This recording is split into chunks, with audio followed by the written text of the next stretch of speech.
Bonjour à toutes et à tous. Mon nom est Timothée José et je coordonne le réseau de missiologie évangélique pour l'Europe francophone, REMEF. Ce matin, j'aimerais vous proposer une lecture missiologique évangélique de Magnificat Humanitas, la dernière encyclique du pape Léon XIV. Je commence par reconnaître que l'exercice est un peu risqué, parce qu'il s'agit d'un texte extrêmement récent publié lundi de Pentecôte dernier. Sa réception est donc en cours et on n'a pas encore eu tout le recul nécessaire, évidemment. Mais ça peut quand même valoir la peine, précisément parce que les textes très récents révèlent souvent à chaud des déplacements importants, des accentuations nouvelles et des angles morts qu'il est utile de repérer. Et l'encyclique, si elle fait les grands titres parce qu'elle parle d'intelligence artificielle, elle parle de beaucoup d'autres choses fascinantes aussi. J'aimerais donc la lire non pas comme un traité de missiologie ni comme un substitut à un cours de missiologie, mais comme un texte qui a une véritable portée missiologique indirecte. Son intérêt pour une lecture évangélique n'est pas de tout dire sur la mission, mais de déplacer notre regard sur l'humain, sur la technique, sur le pouvoir et finalement sur la manière dont le témoignage chrétien peut être rendu plus crédible aujourd'hui. L'un des premiers apports du texte est épistémologique, c'est-à-dire en rapport avec la théorie de la connaissance. Dès le paragraphe 17, l'encyclique affirme que la doctrine sociale, c'est-à-dire en gros l'ensemble de l'enseignement de l'Église catholique sur comment comprendre le monde, se fonde sur l'Écriture sainte et sur la tradition, et qu'elle n'est pas un ensemble statique de concepts, mais un corpus vivant de vérités. Pour une lecture missiologique, cela signifie que la foi chrétienne ne se contente pas de répéter des formules, elle discerne l'histoire, elle relie le présent et elle cherche une réception vivante de l'Évangile dans des contextes nouveaux. C'est ce qu'on appelle souvent la contextualisation.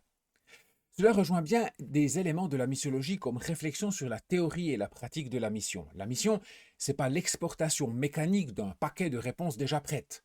Elle implique une intelligence du contexte, une écoute de l'histoire, une fidélité vivante. Autrement dit, la révélation n'est pas une boîte close que l'on transporterait intacte d'un contexte à l'autre. Elle est reçue, comprise, redite, mise en œuvre dans l'épaisseur de l'histoire. L'encyclique va d'ailleurs plus loin encore lorsqu'elle assume les fautes historiques de l'Église. Au paragraphe 176, elle reconnaît qu'il y a eu un retard de discernement sur l'esclavage et elle parle d'une blessure dans la mémoire chrétienne. C'est un passage très important parce qu'il ne se contente pas d'un regret abstrait. Il reconnaît que l'Église n'a pas toujours discerné assez tôt ce que l'Évangile impliquait en matière de dignité humaine. Missiologiquement, c'est capital. Cela répond à beaucoup de reproches faits à la mission d'un point de vue historique. Sa proximité parfois avec les empires, ses aveuglements, ses lenteurs, ses justifications culturelles. La vue du pape légitime une herméneutique missionnaire humble, capable de relire ses propres héritages et de reconnaître que la tradition missionnaire elle-même a besoin de conversion et de relecture. Je crois qu'il faut aussi dire que ce refus de tout imposer prend au sérieux des peurs très actuelles, notamment occidentales, face au prosélytisme et aux prétentions religieuses totalisantes. Une mission chrétienne crédible n'est pas une mission qui s'impose d'en haut, comme le dit l'encyclique, ni qui traite la vérité comme un territoire à défendre par la domination. Et c'est ainsi qu'intervient un autre point très très fort du texte, le statut de la vérité. Au paragraphe 25, l'encyclique affirme que la vérité est un don à partager et non une possession à revendiquer, qu'elle n'est pas un territoire à défendre, mais un bien à partager. Cela ne veut pas dire relativisme, cela veut dire que la vérité de l'Évangile ne se confond pas avec la défense d'une forme de pouvoir religieux. Pour la missiologie, cette idée est très précieuse. Elle permet de dire que la mission chrétienne n'est pas impériale par essence. Elle peut être présente, accompagnement, discernement, témoignage humble, au lieu d'être uniquement contrôle, conquête ou surplomb. Le deuxième grand apport de l'encyclique est sa critique des rationalités techniques. Au paragraphe 121, elle dit que le paradigme technocratique tend à faire passer pour normale une vision anti-humaine où la plénitude de la vie consisterait à avoir plus, à réduire la fragilité, à éliminer l'imprévu et à tout contrôler. Ce point est missiologiquement décisif, parce qu'il rappelle que rien dans la société n'est neutre. Ni les outils, ni les plateformes, ni les procédures, ni les algorithmes, ni les imaginaires techniques.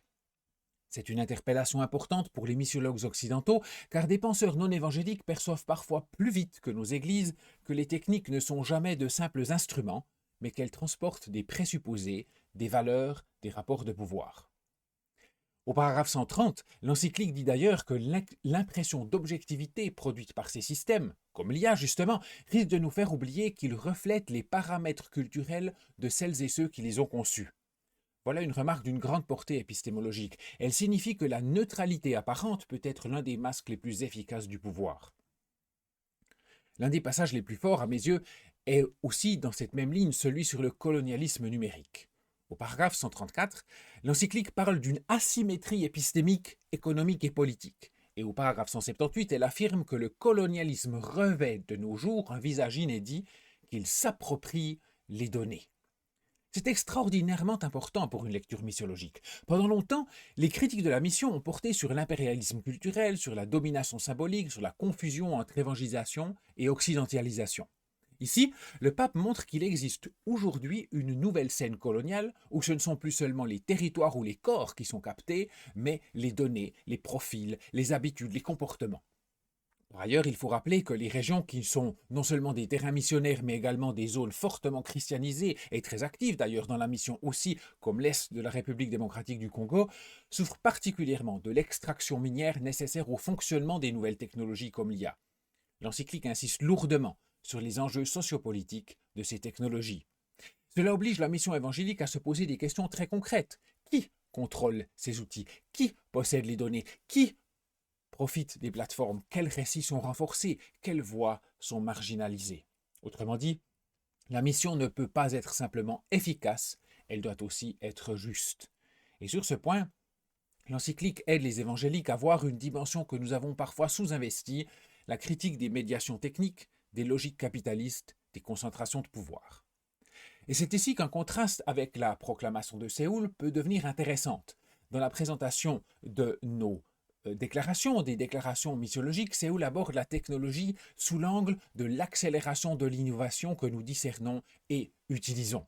L'accent est mis sur le discernement, certes, mais dans une logique plus pragmatique d'usage, d'aller vite, et les liens avec l'IA, justement, qui est une grande tentation de tout accélérer, est assez étroit, me semble-t-il.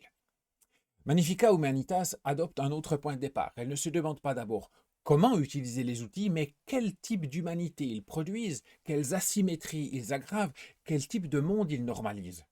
Et c'est donc moins pragmatique, plus holistique peut-être, plus social, plus critique en tout cas. Ce n'est pas forcément une contradiction entre les deux textes. C'est plutôt un contraste d'accent. Séoul aide à rappeler l'importance de la proclamation, du discipulat, du témoignage explicite, alors que Magnificat Humanitas, aide à rappeler que le témoignage chrétien se joue aussi dans le discernement des structures, des techniques, des logiques qui déforment l'humain. Au paragraphe 61, l'encyclique rappelle qu'il existe une dignité ontologique appartenant à chaque être humain du simple fait qu'il a été voulu, créé et aimé par Dieu. C'est un point d'une grande force théologique et missiologique parce qu'il donne un langage commun pour penser la valeur de toute personne, y compris dans des contextes pluriels.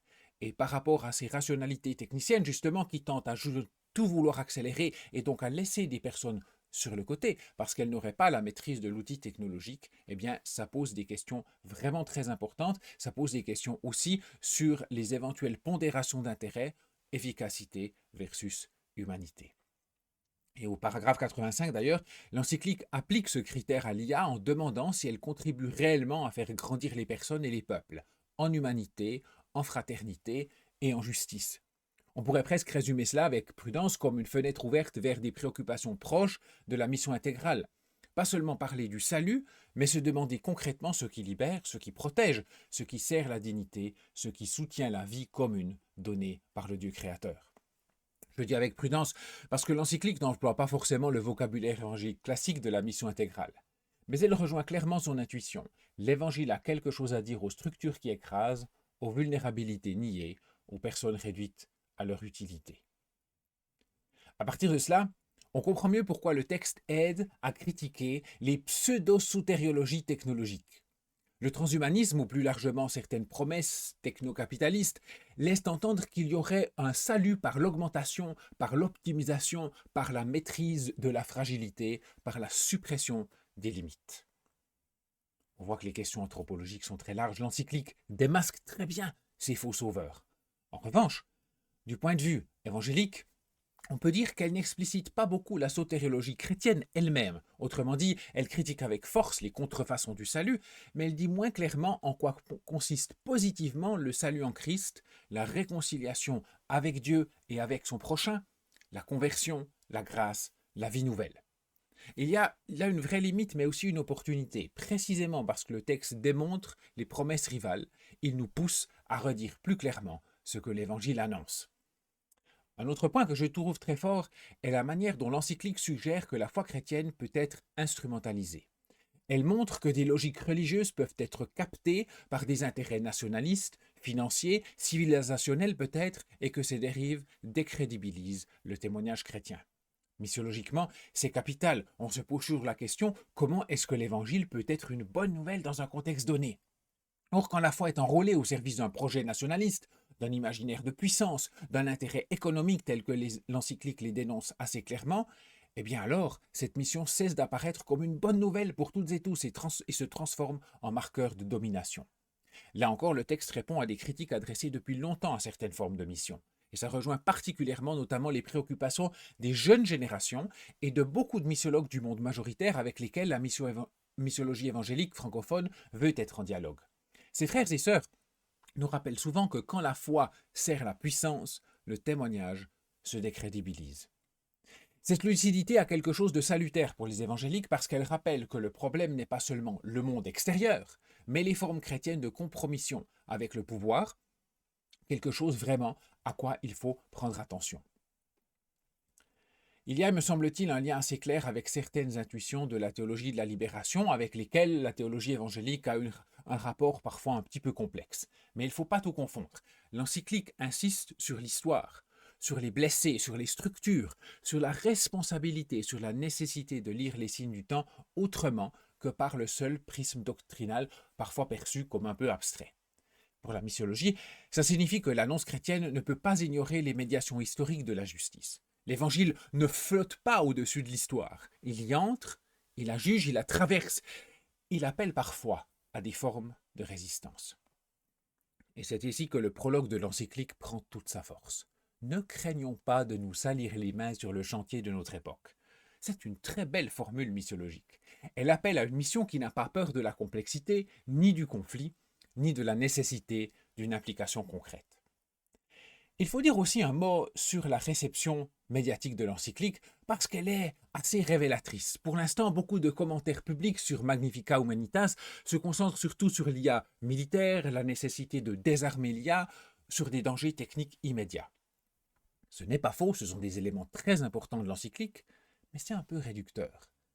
Ce qui passe souvent au second plan, c'est les éléments de doctrine sociale, la vision chrétienne de la personne, la critique du paradigme technocratique et même la question eschatologique présente, certes faiblement dans le texte, mais présente tout de même.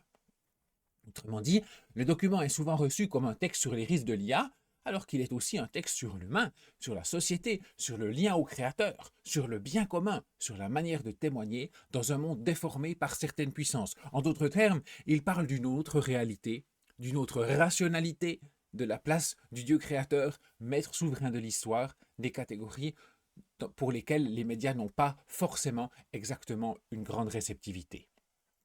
Si je devais donc résumer l'apport missiologique de Magnificat Humanitas en une phrase, je dirais ceci. Ce texte nous apprend que la mission chrétienne ne consiste pas à défendre un territoire religieux, mais à discerner ce qui humanise, à résister à ce qui déshumanise, à participer humblement à l'action de Dieu dans l'histoire.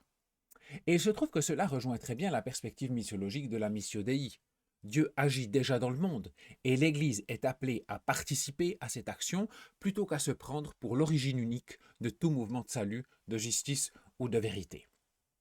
Mais il faut encore dire ce que le texte laisse plus en retrait si on le lit d'un point de vue évangélique. D'abord, il y a un sous-investissement biblique assez explicite. Quelques figures comme la tour de Babel ou la reconstruction des murailles de Jérusalem par Néhémie apparaissent, sont développées, mais l'encyclique ne construit pas une grande architecture scripturaire sur la mission, ni un développement soutenu sur le témoignage apostolique, la conversion, le discipulat ou la proclamation. Cette proclamation, justement, est assez peu développée, et c'est ici que le contraste avec la proclamation de Séoul devient utile. Le paradigme missiologique de cette proclamation de Séoul présentée en 2024 peut se synthétiser de la manière suivante. Le disciple témoigne du Christ par sa présence, sa proclamation et sa pratique dans le monde. Une tentative de réconcilier un peu toutes les perspectives qui sont parfois mises en tension. Cette phrase résume bien une insistance évangélique classique. Le témoignage chrétien n'est pas seulement présence, ni seulement action sociale. Il comporte aussi une parole adressée, une annonce, une invitation explicite à suivre le Christ, qui nous appelle à passer des ténèbres à son admirable lumière. Magnificat Humanitas, en comparaison, insiste davantage sur les conditions anthropologiques, sociales et éthiques d'un témoignage crédible que sur la proclamation elle-même. On pourrait dire que Séoul rappelle la centralité d'un évangile annoncé, tandis que Magnificat Humanitas rappelle la gravité de la crise de l'humain. Les deux textes ne font pas la même chose, mais ils peuvent se corriger, se compléter mutuellement. Je terminerai donc ainsi. Magnificat Humanitas est un texte très utile pour la missiologie évangélique parce qu'il nous oblige à sortir de certains automatismes, à reconnaître que le pouvoir technique et économique peut déshumaniser, que l'Église doit se repentir lorsqu'elle a tardé à discerner et que le témoignage chrétien perd sa force lorsqu'il est capté par des logiques nationalistes ou financières. Mais une lecture évangélique doit aussi compléter le tableau, elle doit redire avec plus de force ce que l'encyclique laisse un peu davantage en arrière-plan, la centralité de l'écriture, la proclamation du Christ, la conversion, le discipulat, l'espérance eschatologique. Nous ne fabriquons pas tout pour ce monde ici, nous attendons le retour de Christ. C'est précisément dans cette tension que le texte devient fécond, non pas comme une parole finale sur la mission, mais comme un appel à un discernement chrétien plus humble, plus lucide, plus courageux, peut-être plus disposé à se salir les mains quand l'époque l'exige. J'aimerais encore terminer par un très bref mot de publicité. Si Magnificat Humanitas pose beaucoup de très bonnes questions, il ne faudrait pas avoir l'impression que la missiologie évangélique n'aurait rien à apporter au débat sur ces questions si importantes de la présence au monde des chrétiennes et des chrétiens. En plus de nos publications disponibles en ligne sur le site missiologie.net, il y a plusieurs ouvrages très utiles dont je vous recommande chaleureusement la lecture. D'abord, le livre Pour une éthique sociale évangélique qui aborde beaucoup des sujets traités par l'encyclique, par les spécialistes, avec des chapitres assez brefs, très pointus, très intéressants, très lisibles aussi. Ensuite, l'ouvrage Évangile et culture, réflexion théologique de 5 continents. Cet ouvrage aborde justement la question de la mission et des cultures qu'elle rencontre. Quelle est cette négociation qui se passe? Comment l'Évangile valorise et critique à la fois les cultures du monde entier? Enfin, les 2 volumes de Mission intégrale nourriront vos réflexions au long cours sur l'articulation entre mission et action sociale avec des perspectives théologiques, philosophiques et pratiques. En vous souhaitant de très bonnes lectures et au plaisir de vous retrouver lors de nos événements en présentiel ou en ligne, n'oubliez pas de vous abonner à notre chaîne YouTube pour ne manquer aucune contribution.